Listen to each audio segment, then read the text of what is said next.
Welcome to this edition of our weekly webinar series featuring topics of great importance with respect to the unrestricted warfare the Chinese Communist Party is waging against the United States of America and to varying degrees the rest of the free world.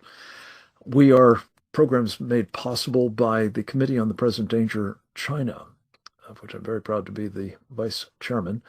And we have in today's program an extraordinarily important topic and some extraordinarily skilled individuals to speak to it.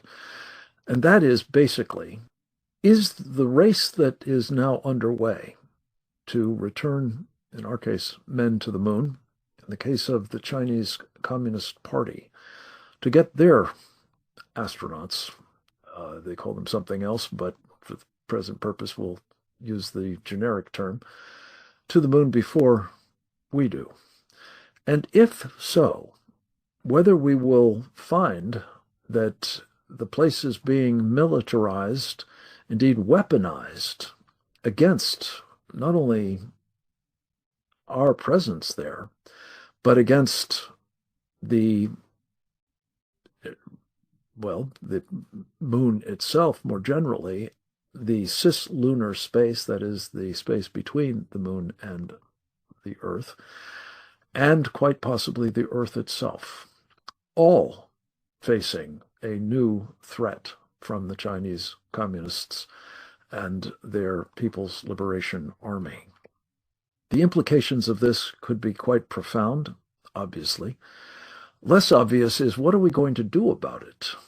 Are we, in fact, going to assure that Americans are on the moon again first, and that they are equipped and with the authority to defend the place against what the Chinese have in mind, a topic that we will be exploring in detail in the course of the program. I'm very pleased that, as we often do, we have some contributions from two of our preeminent intelligence veterans, Captain James Fennell, United States Navy retired, a duty expert on all things having to do with the threat from China, has made some comments in connection with our Securing America television program on Real America's Voice, and graciously agreed that we might excerpt parts of them for this purpose. Captain Fennell is not only a man who served in uniform in the intelligence branch of the Navy, rising through the ranks to the position of Chief of Intelligence and Information Operations for the U.S. Pacific Fleet. But in his post-Navy career, he has rendered incalculable service by continuing to raise the alarm about what the Chinese Communist Party and its military, the People's Liberation Army, are up to, including in the high frontier, as it's known. He is the co-author with Dr. Bradley Thayer of a very important book, Embracing Communist China, and he contributes frequently to American Greatness, and I commend to you his writings there.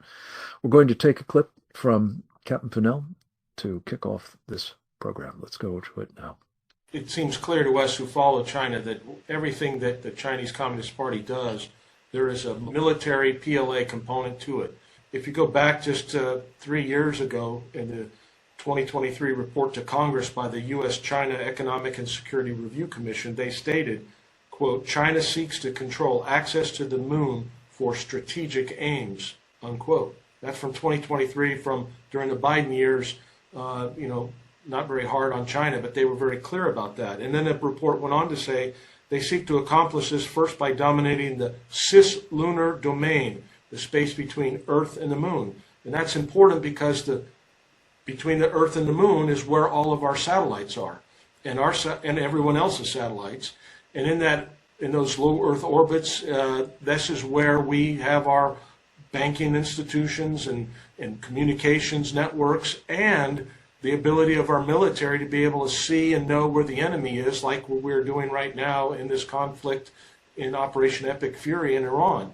And so the risk has always been that China, once they get up into space, their real goal is to get, as Rick Fisher, our friend, says, the high ground, to be able to have this kind of dominating position from the moon, to be able to create weapon systems that will be able to take out our satellites, take out our communications, and disable us.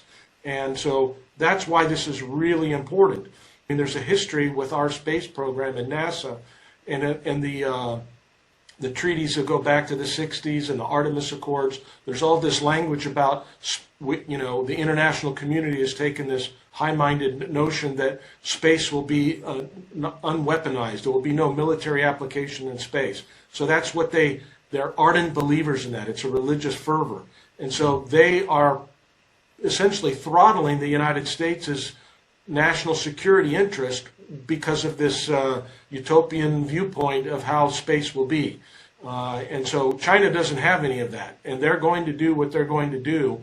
And so the race to get up there, especially if we have a strategy and a plan where we're going to do a number of launches and landings between now and 2029, and they try to get up there before we can actually get a firm base established, who knows what havoc they could do when they're up there. And they were the first ones to go to the dark side of the moon, so they've got a little bit of an advantage there, at least in terms of putting a rover out there and testing what's going on out there and understanding the extreme temperatures and things of that nature. So I know it sounds Cold War-ish, it sounds Dr. Strangelove, but if we are not prepared to stay ahead of the Chinese in this domain, they will dominate it, and they will have the ability to control our national security and to put us at great risk. Not just militarily, but they could shut off our banking system. They could shut off our telecommunications so no one can communicate on their handheld devices anymore. There's all sorts of things.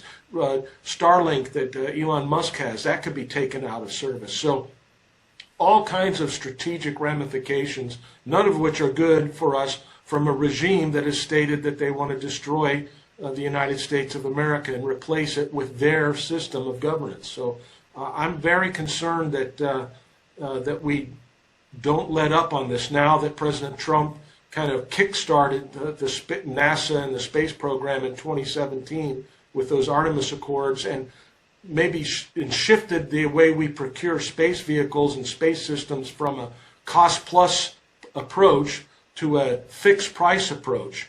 And that fixed-price approach drove the private sector and drove literally over 2,000 private sector companies to try to make a profit by doing things faster, better, quicker, cheaper.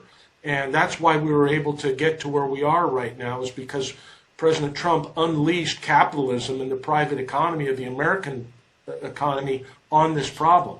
So it's not a matter of intellect or capability on our side. It's not a matter of we don't have the scientists to do this. It's really a matter of, are we going to be constrained by people that have this near religious belief that we can't militarize space? It's going to be militarized, so we better be prepared for it. Just like every other domain, whether it was the sea, land warfare, wherever we go, the human condition makes it a military domain in some form or fashion. Aviation was the same. Nothing has escaped that in human history, and we'd be foolish to think that space would be any different. Captain Fennell, this is an extraordinarily important message to be conveying, and as usual, you have conveyed it with clarity and authority, and we will be developing further our understanding of the implications of this disparity between the West, the Artemis Accords partners, and the like, on the issue of whether the moon specifically will be militarized, and whether the Chinese will have the ultimate say in that matter, to the perhaps exclusion of the rest of us. Another of our intelligence veterans to whom we often turn is our friend Charles Sam Faddis. Sam has served in the uniform of the United States Army. He's also served for some 20 years without a uniform, behind enemy lines, often in his role as a clandestine service officer of the Central Intelligence Agency. These days, he is the driving force behind And Magazine. You can find his work at andmagazine.substack.com. You can also frequently see him on our program, Securing America, from which we have excerpted a clip again, as well as War Room and other platforms. His advice is sought on all manner of national security issues and election integrity, by the way. And we have asked him to contribute to this webinar through a clip for one of our recent programs at Real America's Voice. Let's go to that clip with Sam Faddis right now. Maybe it's time for us to actually learn from experience and not keep repeating the same mistake over and over. The old expression like, fool me once, shame on you, fool me twice, shame on me. Well, we've kind of seen this playbook before, not kind of, right? I mean, we know what the Chinese attitude is toward territory, because as of right now, apparently the entire South China Sea belongs to them, right? And they're not just some theoretical thing, they drew a line on a map and forgot about it. I mean, for years now, they've been militarizing, creating artificial islands, enlarging islands, building airfields, and now, every other day they're teeing off with the Filipinos down in. Okay, so we know what their attitude is. It belongs to us. Everybody else get the hell out, right? And so we also have seen the playbook in regard to minerals and strategic things like this, right? We let them basically completely dominate rare earth minerals. So now we're in this horrible situation of being in the middle of a war with the Iranians. All of our advanced weaponry is made with these rare earth minerals, and the Chinese effectively have a stranglehold. And the Chinese have been sort of turning the spigot on and off now for some time, letting us feel the pain and relaxing, but just reminding us that they can effectively shut down our military anytime they want, and we're on some crash program now to reopen mines, build mines, get stuff from Australia. Like we saw this coming. You and I have talked about this, and God knows how many people that know a lot more about this particular area than me forever, and yet now we've waited till crisis time. I think it was last year we finally banned Chinese nationals from working in classified programs at NASA. So we've watched the Chinese steal everything, including the kitchen sink. Every time they roll out a new fighter, it's a copy of whatever we just spent $1 billion designing. And we didn't get around to basically yesterday stopping them from looting God knows what from NASA. So there are these Lagrange points, which are points where sort of the gravitational pull of the sun, the moon, and the earth all cancel each other out, and you can place an object and it just remains stationary. So these are, from a strategic standpoint in the context of space, really critical. Well, these guys, the Chinese, already parked a satellite at one of them, I think it's L2, which allows them to communicate to the other side of the moon. Anyway, what I'm saying is, this is a really long-term strategic effort on their part to clearly take control of the moon, the ice at the South Pole, which is water. Why is that important? Because you can break it down and produce fuel for rockets, and produce energy, which means deep space exploration, manufacturing in space, everything flows from that. So they're right on the doorstep of claiming all of that for themselves. There's also this helium isotope, H3, I think it is, that potentially is critical for fusion, that has been found in the soil of the moon. And the technology is not quite there yet to use this in fusion reactors, but everybody anticipates it is. And once it happens, this material will be unbelievably important. So here we have the Chinese doing all of this very methodically, long-term basis, to seize control of this high ground, from which, by the way, they can also take out all of our satellites and take down our communication. So, and Up until very recently, we've just sort of been allowing it to happen, right? So glad to see now with the Artemis program we are moving. But yeah, this is critical. We should have been moving like this on rare earth minerals at least a decade ago, if not 20 years ago. So we avoid getting into this crisis. So it is most Americans are not paying attention to it. It's unbelievably important to the future of the United States of America. So bottom line, is it necessary for us to change this playbook and to be putting forward as the leading edge of our moon program a capability to defend the moon against the Chinese, assuming, in fact, we do get there first? Absolutely. I mean, look, we have to change our complete mindset. I get it that in Star Trek, everybody from every country on Earth is all friends now, and we all fly around the galaxy. But that's science fiction. That's not where we are. The Chinese are not going to the moon because they want to be buddies, friends, advance the cause of humanity. This is simply them continuing doing what we're already seeing them to do on the planet. So we just need to, that's unfortunate. Okay, sorry, it's unfortunate. That's reality. Now let's deal with it. This is a military thing for them. Has nothing to do with peace or, wanting to advance knowledge. And we have to recognize that. As usual, extremely important calibration on the realities of the world and the extraterrestrial application of those realities. We'll talk more about all of these things, I think, in subsequent presentations, but these are two very important level-setting contributions, as is our next one, also videotaped. Rick Fisher could not be with us in person, but we're delighted that he's been able to make a pre-recorded contribution. Rick is a man who has been studying closely and writing copiously about the Chinese threat for decades. He is truly one of our country's preeminent experts on the actual character of Chinese programs, military programs in particular, dual-use programs as well. He is a senior fellow with the International Assessment and Strategy Center and the author of China's Military Modernization, Building for Regional and Global Reach. He might have, extraterrestrial reach as well, as we will be talking with him about here in this recorded contribution to our program. Let's go to the video with Rick Fisher now. I'd like to cover basically 3 points. First, our race with China to the moon. Second, our race with China for the moon. And then third, our race with China for the solar system. Our race with China to the moon is well underway.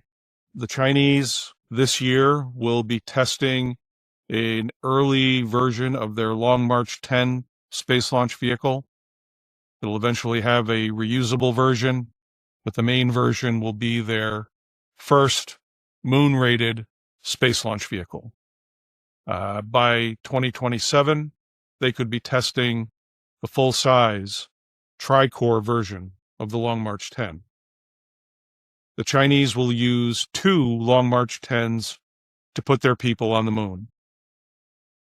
They'll be dividing the payload between their moon lander, which will go on one Long March 10, and then their manned spaceship called Mengzhou that will go on a second Long March 10. The moon lander, Lanyue, and the Mengzhou will dock in lunar orbit, and then the Lanyue will proceed to the lunar surface. We have seen both models and early atmospheric test versions of the Lanyue.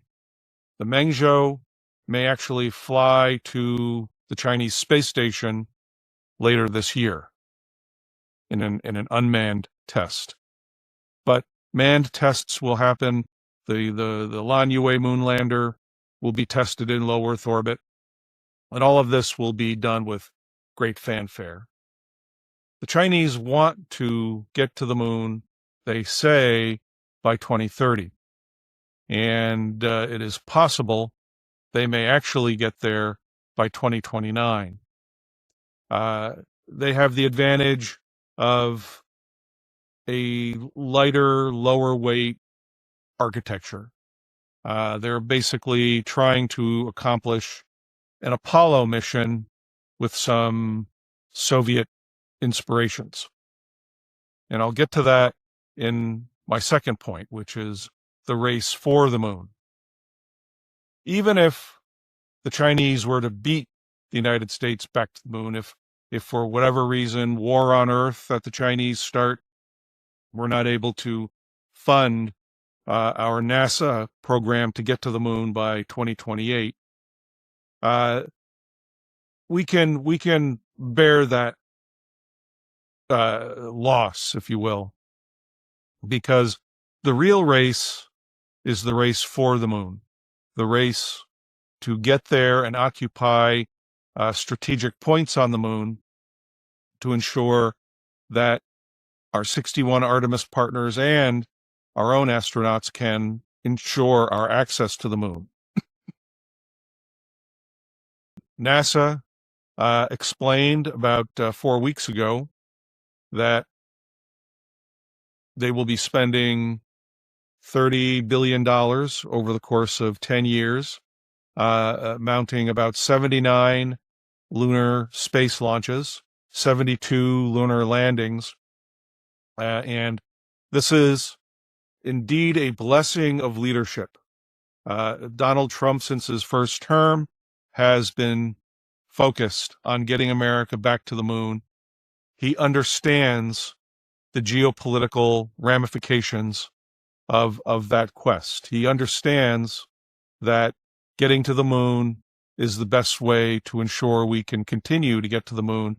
It's the best way to ensure that the moon is not exploited to try to control the Earth-Moon system, or at least that we can do what the Chinese are doing. And once we start getting to the moon, once we both start building our moon bases, the race for the moon is going to become complicated because of China's use of dual-use technologies. Right from the get-go, the first Chinese landing on the moon is going to be an opportunity to bomb the moon. Their Lanyue moon lander uses 2 stages, the manned lander and then a very large propulsion module. The propulsion module is inspired by early Soviet moonlander designs. And the propulsion module is going to sustain the lander in lunar orbit for a number of weeks or months before the manned capsule arrives. But on the way down to the moon, the propulsion module is going to provide most of that deceleration thrust. But at some point, not too far above the moon lander and the propulsion module will separate, and the propulsion module will crash into the lunar surface.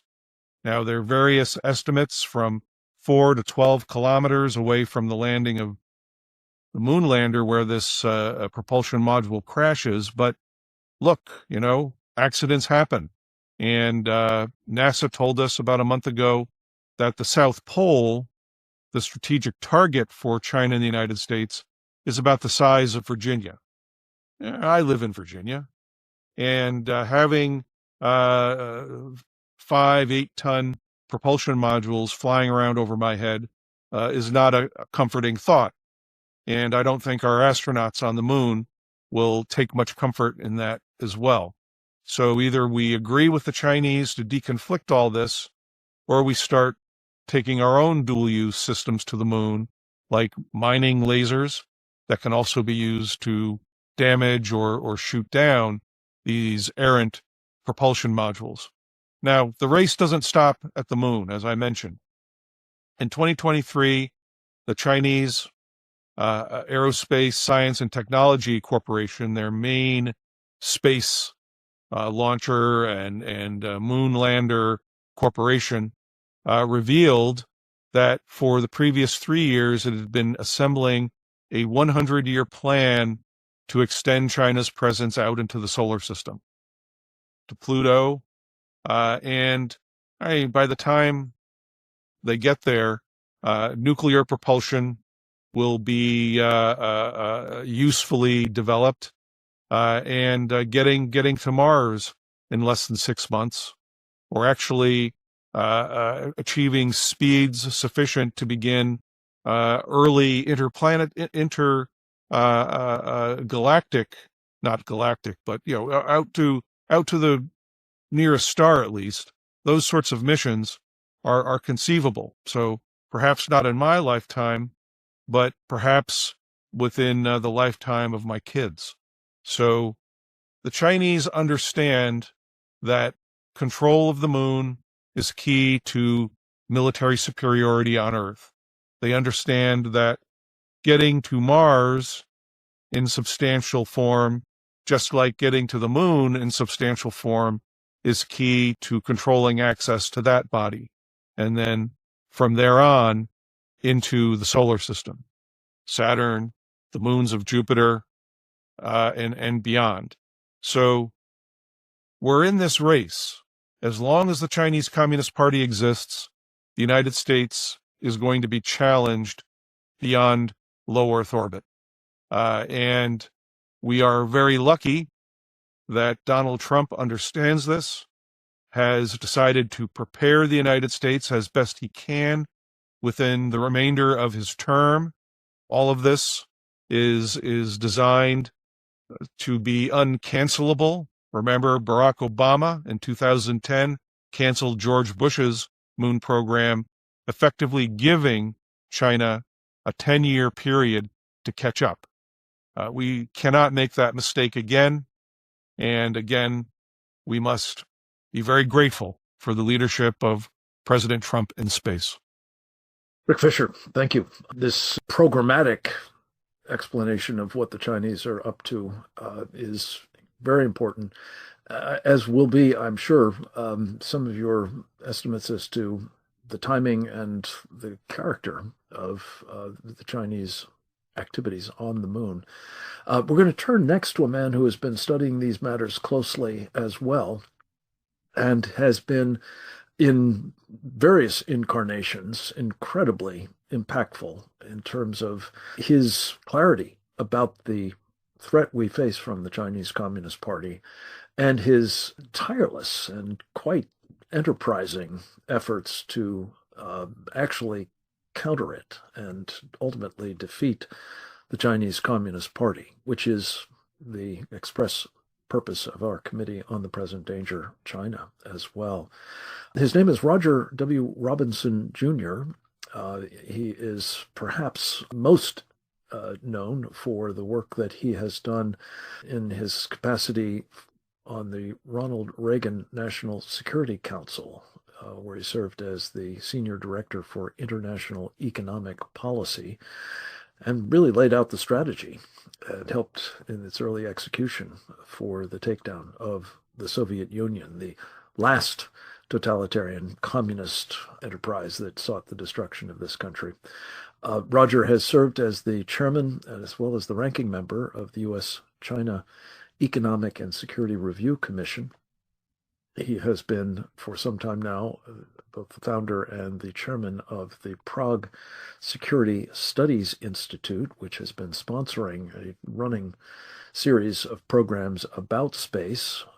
He is, in addition to all of that, a man who has contributed to a wonderful series of programs that Maria Bartiromo of Fox Business and Fox News has done for Fox Nation. In particular, I'm thinking of, I believe earlier this year, The Enemy Above, in which she and her team did a deep dive on the threat we are now facing and will in the near future from the Chinese Communist Party and its People's Liberation Army. Roger Robinson, I could go on, but I think that'll do for the moment. Thank you for joining us in person and live for this very important conversation, and for all the work that you've done leading up to it, and that you will, I know, be doing in the days and months ahead to try to ensure that we are not defeated by the Chinese on the moon, in space, or otherwise. Welcome back, sir. Over to you. Well, thank you so much, Frank. I would just say that there has been a excellent groundwork laid for this discussion right across the board with Jim Fennell and Sam Faddis and Rick Fisher, true national security experts who can speak to the weapons systems, who can speak to the specifics. I'm a little more of a generalist on space, seeing I'm a finance guy at the end of the day, but I've taken a strong interest in this particular competition, and of course the Chinese in space more broadly. You're quite right that we're now in our 9th space security conference in Prague, and it's been held elsewhere from Tokyo to Washington. But the point is, this is a series of conferences with 200 of our leading military, government, and private sector NGO representatives. So we're very pleased that we've had this opportunity to once a year refresh folks' understanding of the stakes and the perils along the lines that have been already discussed today. I particularly was pleased that Sam Faddis raised the South China Sea. This is the most applicable example or model of what we can expect in the event of losing the moon race. I don't think it is the end of the world, as Rick Fisher said. This isn't going to be a winner-take-all operation, thank goodness, because I am very concerned about the timelines of our own ascent or reascent to the moon and that of the Chinese. But I do know that if they get there first, they'll plant themselves in the most strategic of locales. One epicenter of that is the Shackleton Crater, known for its likely possession of ice and water, which will be obviously fundamental to not only habitating the moon, but also our plans to use the moon as a springboard for other space endeavors. So that said, we do need to remember the characteristics of the South China Sea, which is a Chinese flag planted in that case on ground that they themselves dredged and built from the sea, and said from now on, of course, in these man-made illegal islands that are interspersed in the Spratlys, Paracels, and so forth in the South China Sea, that we now have to seek their permission to transit that sea, which covers some $5 trillion in annual trade, and simply declare it so. This is a fiction that's been knocked down by international tribunals, as you know, but the Chinese don't care about that. They care about might is right, and if they've got the military systems in place, they'll dictate the terms. Thank you very much. And so we'll be looking to the Chinese for permission to orbit, land on, or operate on the moon, particularly its most strategic territories. They may care less if we head off into a barren wasteland somewhere else on the moon, but certainly not in those strategic locales. So I think we have to be very concerned about the timeline here. I think it's inevitable what the Chinese will do. This is a military mission. The entire Chinese space program is under the People's Liberation Army. That's a fact. Every Chinese company doing business in the space arena is beholden to them and reports to them. The Chinese are now out. We've been researching this for 15 years now at the Prague Security Studies Institute and found that the Chinese have approached 123 countries with international space partnerships, these too good to be true alliances, if you will, that are really designed to offer package deals that are too good to refuse. We'll build your satellite. We'll launch it. We'll build your ground stations. We'll offer you operating personnel. We'll give you 100% financing. We'll train your people. The whole thing is one-stop shopping, except, of course, you'll be using our positioning, navigation, and timing system, PETO, their GPS equivalent, or the Russians with GLONASS, which is theirs.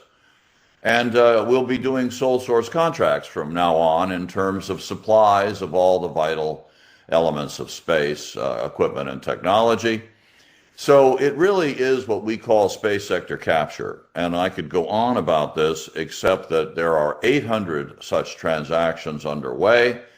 There are 22 countries that are already gone, in the sense of utterly dominated by Chinese or Russian, or indeed a combination of the two we found in a number of cases, where the space sectors of these aspiring space nations that don't have the resources themselves to pull this off, that are taking that Chinese poison apple, and they are running with it. So we already are losing our shirts in what I call the ground-based space race. We don't seem to acknowledge that this is a contested environment.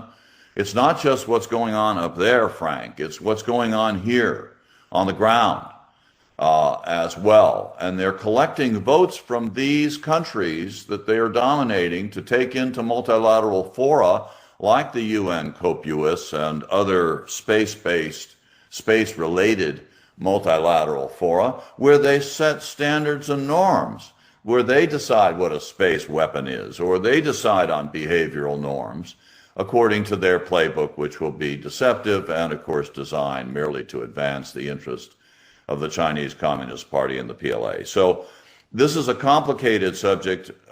We have to get to the moon first. We have an entire sad chapter that we've been researching that hasn't really seen adequately the light of day, which is the fact that our investment community and our capital markets and private equity funds are paying for a lot of these Chinese PLA-tied space companies.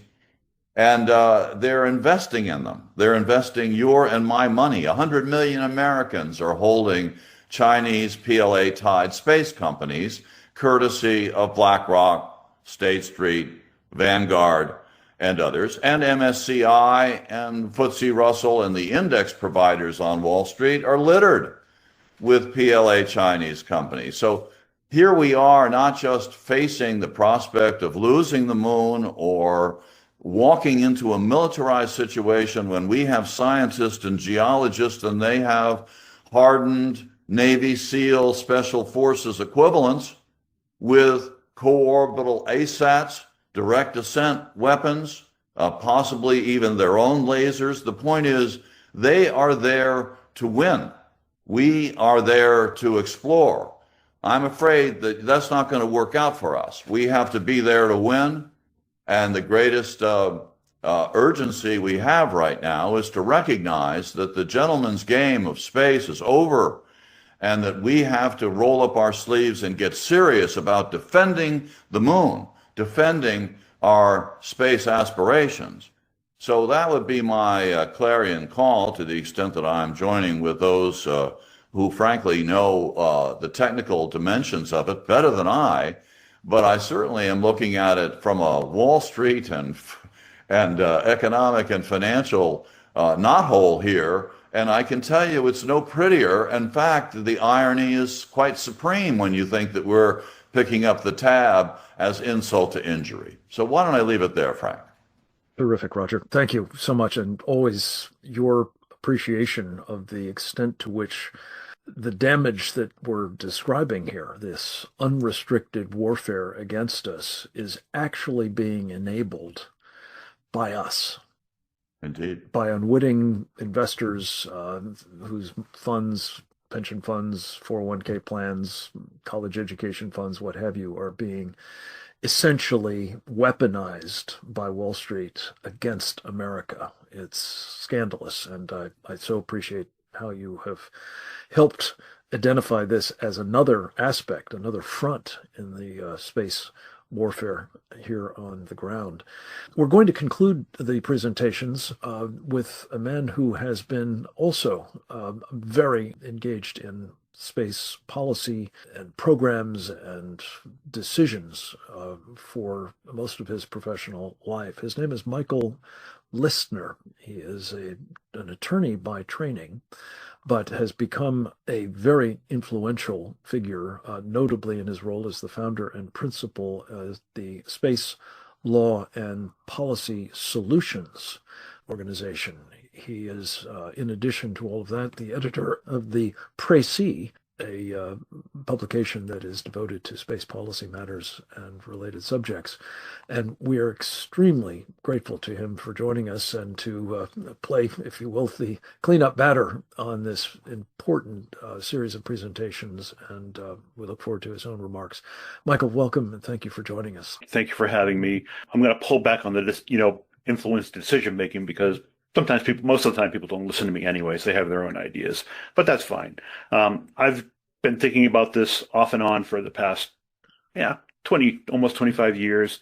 I'm going to kind of nuance the perspective of what we're talking about here in two ways. First, the idea of militarization of outer space. That's always happened. We have GPS, the men who landed on the moon. Most of them were members of the military.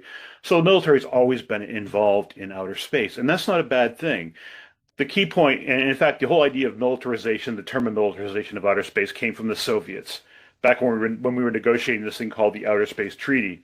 They were, about to say, well, we can't militarize space, and the U.S. said no. Instead of saying militarization, we're going to say space should be used for peaceful purposes. And that's kind of the overriding arch of, outer space activities that space is used for peaceful purposes. And that doesn't exclude the military. Again, that's a whole different segue that I won't go down to because of our time. The second, what are we talking about with the PRC on the moon? Well, from the perspective of the PRC, and just to highlight my last point, the PLA, the PRC, Beijing, even the generals, the admirals, what have you, they don't think in terms of military objectives. They think in terms of political objectives.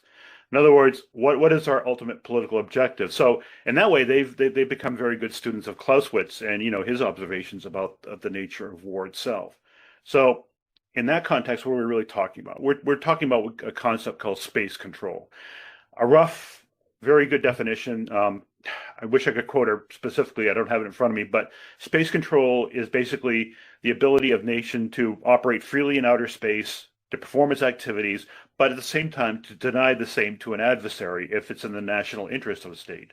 So bottom line is space control is our national interest to preserve freedom of access to low Earth orbit, medium Earth orbit, GEO, Lagrange points, cislunar space, and yes, the moon.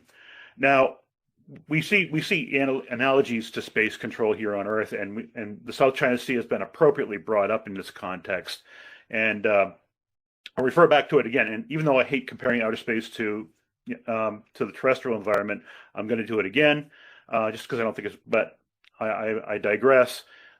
Basically, what's happening in the South China Sea is they're basically taking areas that are considered non-sovereignless. In other words, no nation owns it, and saying we own them.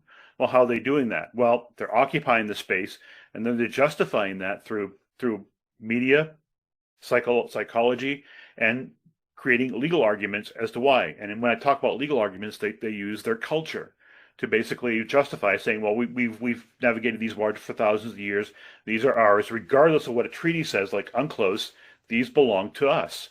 And in that way, they're trying to reshape the law through this three warfare strategy to actually do it. And just giving and for the audience, the three warfares is a concept that was developed by the CCP Central Committee back in and I think around 2000, and they said to the PLA, this is the doctrine we want you to operate on. We want you to not only be strong militarily and have the ability to use force, but at the same time, we want you to be able to use the tools of public opinion through media, psychological warfare, and using the law to your advantage in order to achieve the political objectives of the Communist Party. So bottom line is this has been doctrine since 2003. and they've been using it incredibly effective in the South China Sea, and they're using it in outer space as well. The moon. I chose this image of the moon. I took that I think it was last year I took that. I love photographing the moon. It's just, well, it's prominent and it's out there. And after Artemis, I mean, it's even more intriguing and more inspiring. But we're talking about getting back to the moon. Well, we got to the moon and we went there in peace and we planted our flags, and then we left for over 50 years. Now, people say, well, we've been there, done that. Obviously, the PRC has more long-term goals for the moon. And bottom line is, we were talking about they're getting their taikonauts there ahead of us, but really they've already begun weaving the legal foundation of actually making sovereign claims on the moon. In other words, doing a new South China Sea. The Chang'e 5, I believe, spacecraft landed on the dark side of the moon, as was previously mentioned, deployed a rover, and then it did a very interesting thing. The lander raised a Chinese communist flag. Very, very significant. And people, a lot of people said, "Oh, this is great. The Chinese have gotten to the moon. This is great for all mankind." Except that, that flag. What does that flag mean? And I asked a lot of people, "What does that flag mean?" And I got a lot of dumb looks about it. So a few years later, the Chang'e 6 probe landed in the Apollo basin on the bright side of the moon. It was a sample return mission. It collected samples, launched the return vehicle, and then it deployed a flag as well. And it's like, that's the second time they did it. What does that mean? And I actually posed this question to a group down in Arlington a few weeks ago. What does this mean? And everybody's comment was, well, the Americans did it. The Americans did it the same thing as Americans. No. You've got to understand what the flag the U.S. put on the flags the U.S. put on the moon did, and what the flags on the PRC did. Between Apollo 11 and Apollo 12, Congress got very itchy because Neil and Buzz put a flag on the moon, which wasn't part of the original mission architecture. It was just kind of, I thought, hey, we're going up there, we should put a flag on the moon. So they went to the hardware store, got the materials to erect a flag on the moon. Congress got worried about that, what that meant, because we signed this thing called the Outer Space Treaty back in 1967, which basically says no nation shall make a sovereign claim to the moon. Now, what does a flag usually indicate? It indicates a sovereign claim. This happened during the discovery area. The Chinese have done it in the South China Sea, planting their flag there and then building facilities. And after they built the islands, of course. So everybody presumed that was it. And Congress got really worried because it would be viewed as we're trying to claim the moon. So they passed a National Authorization Act before Pete Conrad and his crew went off to the moon, and basically said the implantation of the American flag on a celestial body, including the moon or any other celestial bodies, isn't an act of sovereignty, but rather an expression of national pride and technical achievement. Now, I'm paraphrasing what the law actually says, but that's federal law saying what that says. My question is, what do those two flags that have been raised on the moon by those two landers mean? Well, if we don't listen to what the Chinese say and see instead what they've done, my opinion, my non-legal opinion, is basically they're marking their territory, because they haven't only done it once, but they've done it twice. Now, right now they have the Chang'e 7, which is at the launch facility, getting integrated onto the launch vehicle. That's going to land in the lunar south, and it's going to start looking for ice. I'll be very curious whether or not that lander raises a flag as well. So, bottom line is, we got to get to the moon, and before the Chinese do, they're already there, and they're already signifying cultural claims. Indeed, the name of their spacecraft, Chang'e U2. These are figures in Chinese mythology. The Chang'e being the Chinese goddess of the moon, and the Jade Rabbit, being her companion. So they're basically inculcating their culture into their lunar missions, and they're going to use this eventually to start making slowly claims based on their culture and history, and create the legal narrative that we can claim these patches. And it won't be, we conquer the moon all at once. It'll be little patches at a time, and it'll keep on growing unless we say, no, we object to that and push back on it. South China Sea, I hate to say it's a lost cause, but nothing short of a war is going to dislodge them from the South China Sea. So the best thing we can do is Band-Aid fix it and go over and over again. Now we have the opportunity right now to say, start pushing back even before Artemis, what is going to be 4, lands on the moon and puts the astronauts back on there to say, we disagree with this narrative. But this calls for more creative thinking within the administration, within the State Department, and getting engaged in this idea of lawfare, psychological warfare, and media warfare, which I will tell you, in my responses to actually suggesting it has been, oh my God, that's reprehensible. We can't do that. The bottom line is we have to kind of hold our noses and say we got to do it, and we got to start doing it now with the moon, or else we're going to be in a situation, and perhaps 10 years down the road we're going to have another South China Sea on the moon. So again, framing this an idea of space control, that is a political objective of the Chinese government, and they're going to use they're going to use their military, they're going to use the legal aspect, the cultural, and the psychological aspects to accomplish it. Thank you. Thank you very much, Michael. I think this was an extraordinarily important presentation.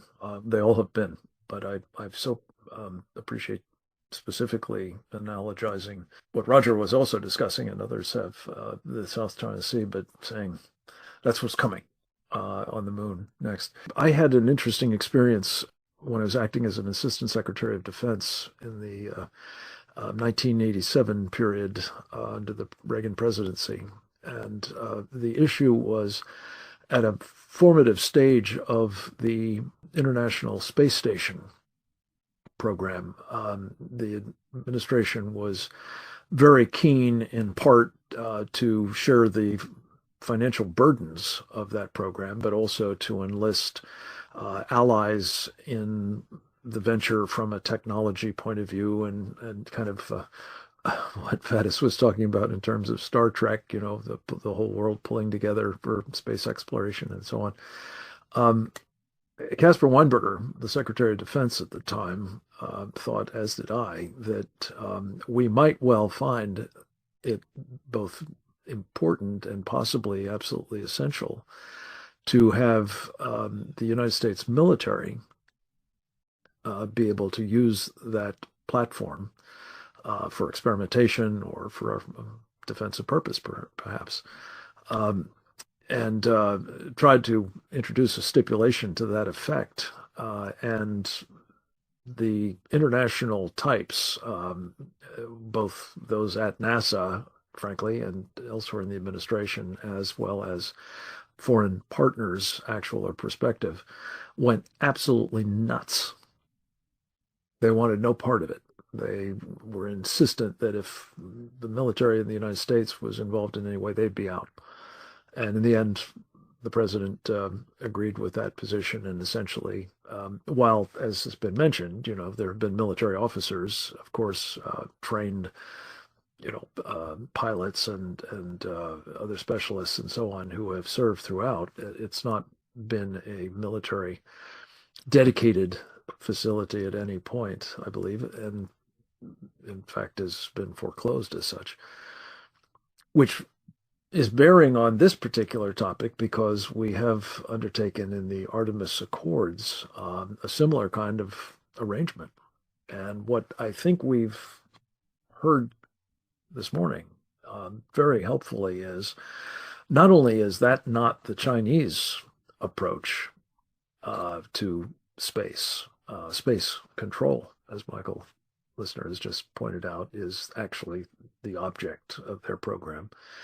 And as each of our presenters have talked about, whether it's the South China Sea or whether it's rare earth minerals or whether it's other aspects of their program, it's their way or the highway if they can exercise that kind of control. So I guess I would just ask, particularly Roger, you and Michael, to address this issue of whether,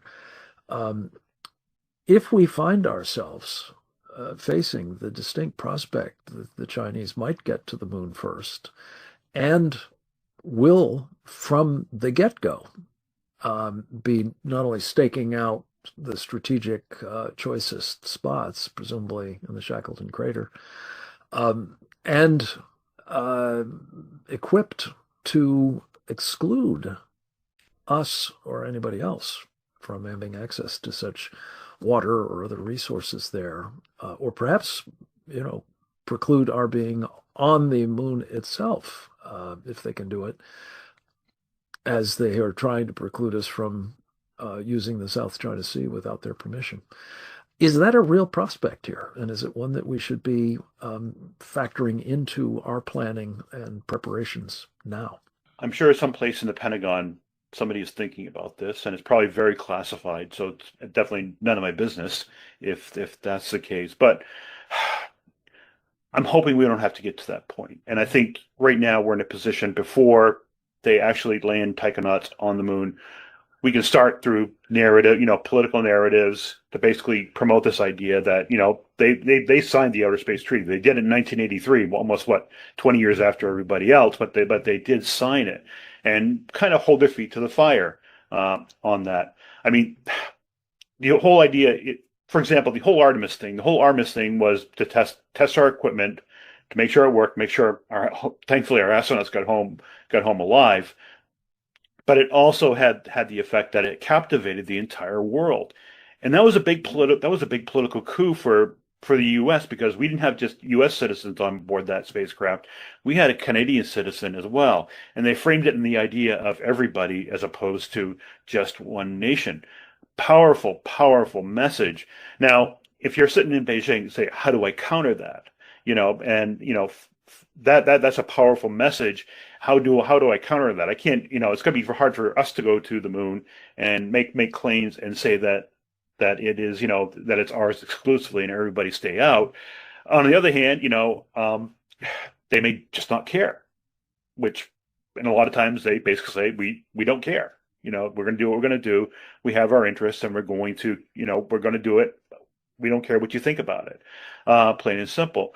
So I'm hopeful we don't get into a situation where we have to physically dislodge them, because that's going to be difficult, and from a public standpoint, that's going to be very unpalatable. And I don't want to get in a situation either where we're in the South China Sea. It's something we have to live with and kind of just basically keep at bay as much as we can. But I think right now is the time through messaging. While we're getting our mission prepared, messaging, political statements in the UN, political statements abroad, even backroom conversations with Chinese officials saying, "Look, we know what you're doing, and we're not going to accept it." Hard, stern comments in the back room, out of the public eye, so they don't lose face, and basically say, "We know what you're going to do. Forget about it. We're going to make sure you don't." My 2 cents. Accepting another South China Sea fiasco is certainly not in my playbook, and it's just a tragic episode in U.S. national security history that Obama in particular permitted this to take place. Now we have a fait accompli. There's this instinct to somehow accept the status quo because it's too difficult and politically unpalatable to take them on and to dislodge them from these illegal structures. And here we are. Now that's what Chinese winning looks like, right? When we say, well, it's not worth the candle. That's not going to be the case in my book on space. If they want to play hardball up there, and they will, it's not a maybe, it's a certainty. This is a military mission for them. There's no goodness and mankind commons thinking going on here.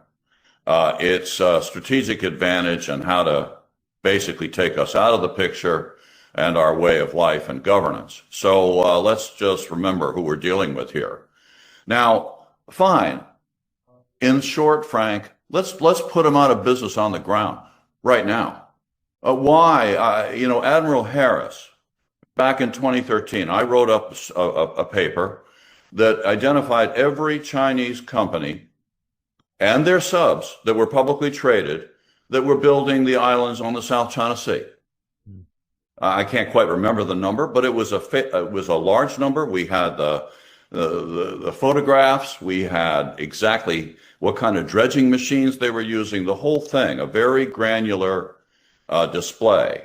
demonstrating that the American people's hard-earned retirement dollars were being funneled to these companies, which could be identified in the portfolios of their exchange-traded funds, their mutual funds.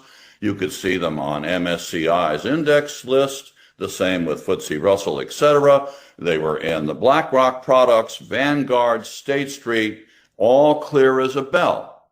So Harry Harris, as I understand it, and again, I don't want to overstep here, but I had it on pretty good authority that he had the courage and the resolve to raise this with President Obama directly in a National Security Council session, and basically laid out the fact that we're picking up this tab. This is something we don't have to do. This can be a sanction. At least let's take these guys out of our capital markets, out of our private equity.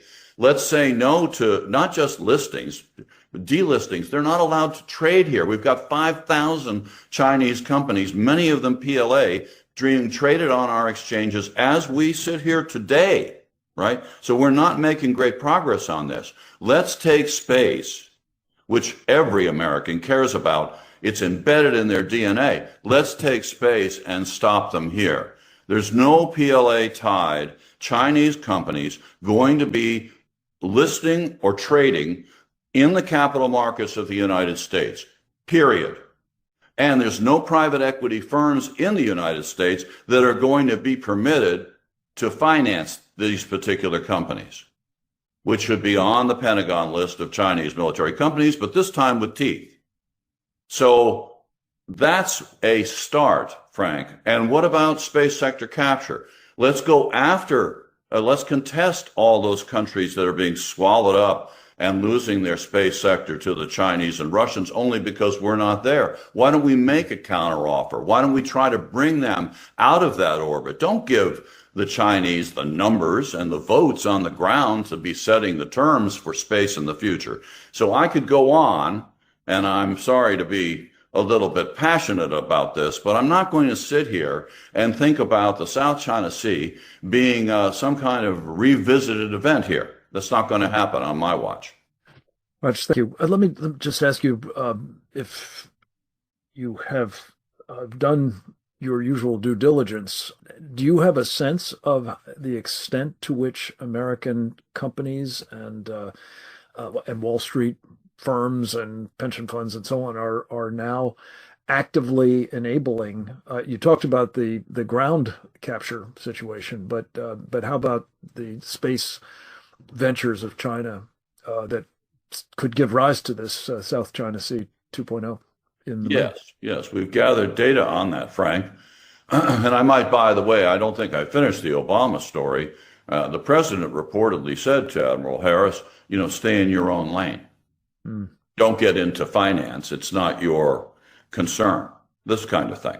Anyway, he was the commander-in-chief of the Pacific. The Pacific Command in 2013. Now, I apologize to Admiral Harrison in advance if I've got any of this wrong, but I do know that he's a courageous guy who was tuned in to the supreme irony of up to 100 million Americans with their hard-earned investment in retirement dollars picking up the tab. Yes, Frank, is the answer to the very Chinese PLA-tied companies that are executing or going to execute on the moon and are going to be the perpetrators of the kind of confrontation that I see as inevitable if we don't get serious about this right now. Let me just ask, since we've got him on, Rick Clay, we're not afforded an opportunity to present you, but you're a serious strategic thinker. You've got a background, of course, in the military as a Marine veteran, as well as a U.S. Army reservist. But in your post-military career, you've been involved in strategic planning as well as program operations, notably in Iraq after its liberation. What are your thoughts on this issue of the prospect that we're going to face a militarized moon in Chinese hands if they get there first, and the concerns that we've been discussing a little bit, as you know, that we would be enjoined from doing much about that, at least until presented with a very unpleasant reality. First off, I want to apologize that I'm not doing the video. So I apologize for that, because my interest today was to hear your guests on this particular subject. I grew up in the Apollo era. I grew up on all of that, Skylab and Voyager and Mercury and Gemini. I grew up in all that. And as you stated, I look at this issue from a geopolitical edge, and it really doesn't get the attention that these gentlemen have outlined. I think that it deserves, and it needs to be brought to the forefront. To me, when I look at it, and I'm trying to analyze it, and your guest really helped me with this. I look at a government military effort, the Chinese, versus a hybrid that we have now, which is mostly dominated by capitalist companies, billionaires that are running these massive space programs in conjunction with NASA. Who's going to win that battle? In my opinion, it's going to be, the hybrid military, the hybrid NASA and capitalist efforts that I see out of SpaceX and Bezos and a bunch of, there's so many. Those are the ones who get the headlines, but there's so many others that are in this realm. I'm trying to watch it a little bit more closely and bring it into the geopolitical realm that we have here on the celestial Earth, what we're doing, and extending that outwards, trying to analyze that. I really believe that, that our capitalist effort with NASA will outdo the Chinese. I think with our Artemis mission that we just did, we leapfrogged in front of them. They still haven't done that mission yet, and they're going to have to do that mission. And hopefully, the one thing that I'm really happy to see is actually this competition that NASA and the U.S. and our capitalist partners are having with China. To me, it's a driver. For all its good and bad. It's a driver. Thank you for a little bit of this texture. Let me just close with this question to Roger, you and Michael. President Trump, I mentioned Maria Bartiromo, who's been just an extraordinary champion of clarity about what the Chinese Communist Party is up to. And Roger, I know you've been working closely with her on this series about the adversarial, indeed, warfare that the Chinese have been engaged in against us in various sectors. But in an interview with President Trump last week, she asked him quite directly, are we going to win the moon race? And he kind of demurred in his response, essentially acceding to what seems to be at least a possibility. As he put it, that the Chinese might get lucky and put a ship up there. The clear implication being before we do. What I'm, again, just seized with, and I think that our country needs to have a serious conversation about it, is, as we talked about it, and, laying out the program that we're engaged in at this moment.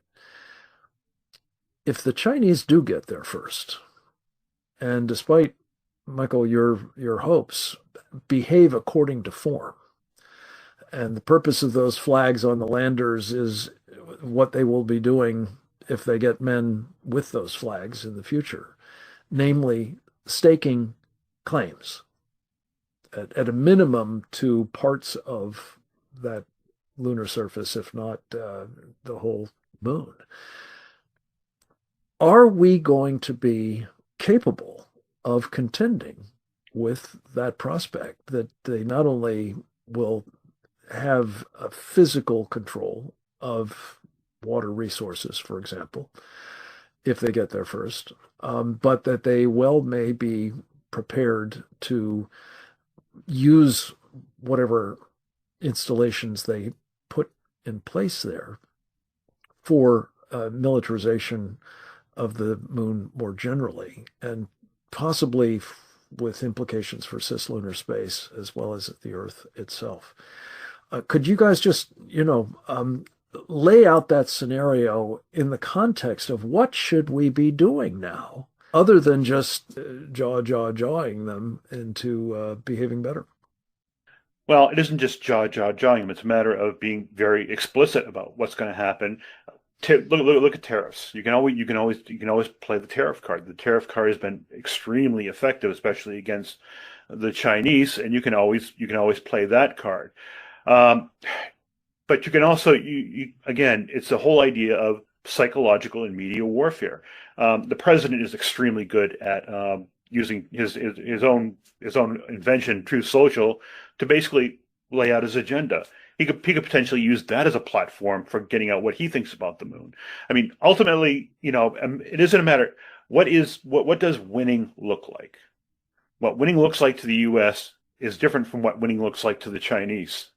So until we understand what winning is to the Chinese, and until we understand what winning looks like to us, we really can't win. So I think we have to have that discussion, and obviously these things will be classified. It's to keep things closed. But basically, what does winning on the moon look like to us? Does it mean excluding the Chinese? Does it mean keeping them in check on the moon? Does it mean us basically tolerating them on the moon? There is a nuclear option, which I won't discuss here, that we could use, which would be extremely unpalatable. But would that option be a option in the future? Because it would so be politically unpalatable. Again, I think it all goes back to what does winning look like on the moon. As I've stated, I think we can begin right away by trying to defund the Chinese PLA-dominated space program in its entirety. That's something that could be done tomorrow. Not that it clearly will be, because of Wall Street resistance and those who are sympathetic to their views on the Hill and in the executive branch. They've been a very powerful force on this. That's why we're still having this discussion some 25 years after I began these very inquiries. So it's not a tomorrow thing, but it could be, in the sense that here we have PLA, Chinese military companies, having their offensive militarized space program directed against us on the moon and elsewhere. And that's the reality. And why we are picking up the tab is hard to fathom.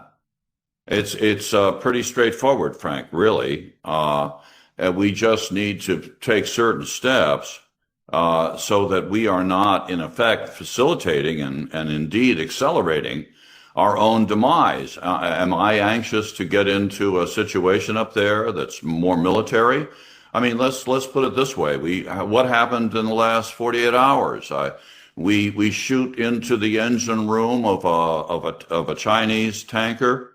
It might be Iranian flagged, but it just came out of China, filled with ammonium and sodium perchlorate, which is the chemical precursor for the Iranian missiles, of which the last shipment was estimated to have provided for 800 such missiles. This is a huge tanker. Just imagine what that would have looked like. So the Chinese are an enemy combatant in Iran. That's the simple bottom line, including the space assets being used by them to benefit the Iranians.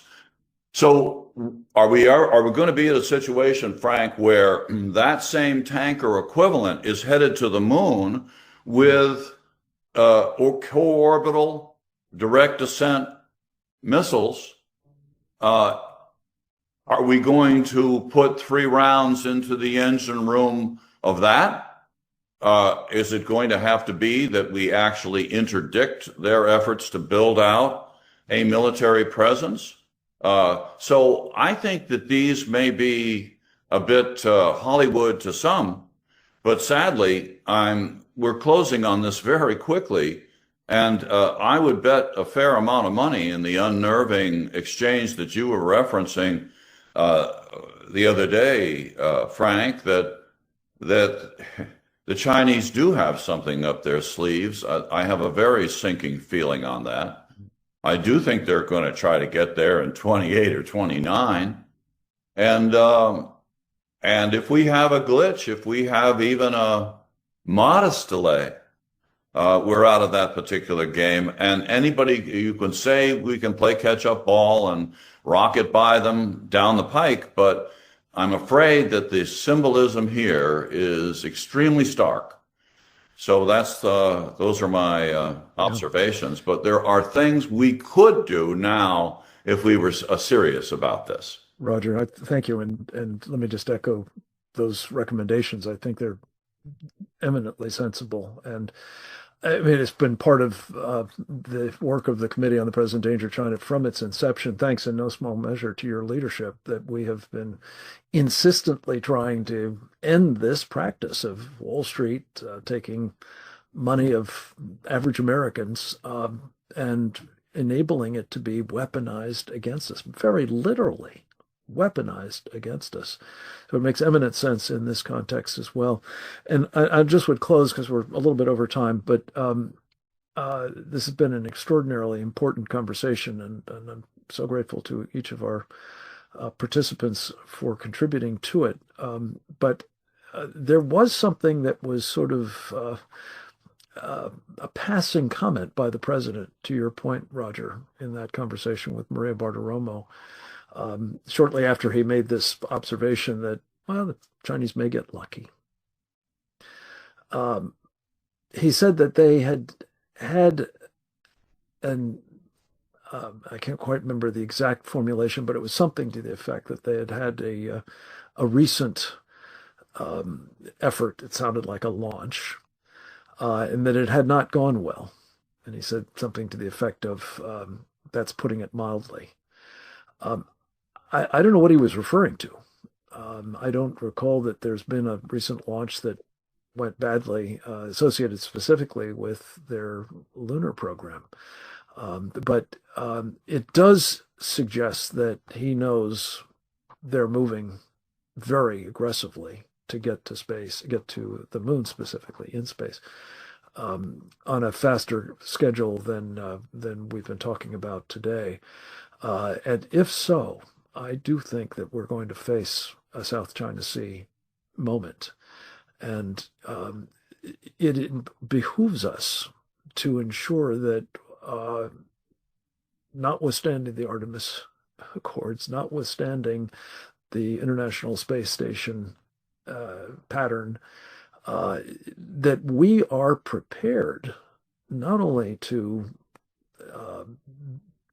have a very important position on the moon first, but that we are also able to defend it in the event that the Chinese do indeed decide they're going to pursue its militarization and weaponization against this country.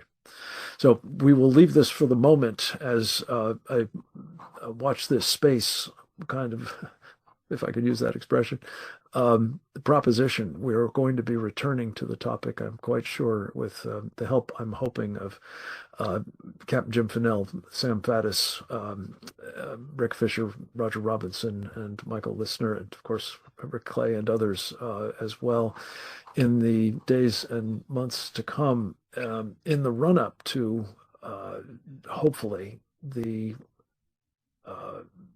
return of American astronauts to the moon in a triumphal display of our technology and national will, as well as the courage and daring do of our personnel, and that we are able and willing to defend our interests there as well. With that, we'll close up and thank all of you for joining us, and for those who are not with us live but will watch this program in the days to come, I hope that you will do as we always ask, that you will pass on the link to others who have a need to know, and that will support, I hope, the work of the Committee on the Present Danger of China in the days that are likely to mean its work is all the more needed, for sure. Here here on Earth as well as in space. God bless you all. Over and out.